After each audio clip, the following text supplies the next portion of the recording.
Welcome to our discussion of the election of 1860, secession, and the start of the Civil War. Before we talk about any of that, though, we need to go back and think about what we've already discussed.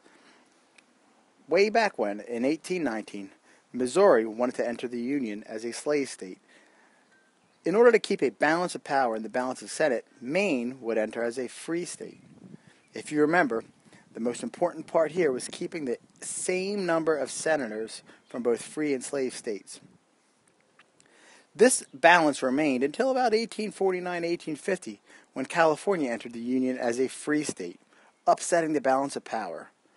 This is when we had that hated Fugitive Slave Act, and most Northerners started to turn against slavery then.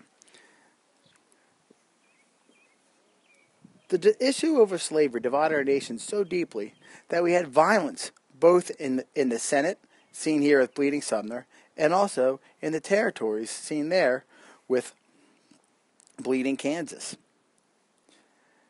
However, it's not until 1860, with the election of President Abraham Lincoln, that the Civil War finally begins and the South finally secedes. Take a look here. This is a result of the election of 1860. In the blue, or purple I guess really is what it is, you see President Lincoln right here.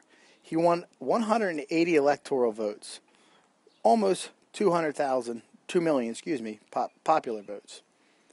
The Southern candidate, or the Democratic candidate, was a guy by the name of Breckinridge. You can see here he only wins 72 electoral votes and less than 1 million popular votes. However, I want you to notice something about the geography of this election.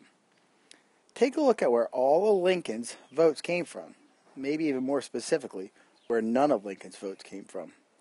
Now, in your daily question log, I'd like you to answer those two questions at the bottom.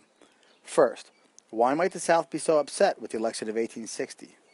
And second, why might the results make them believe it was time to secede?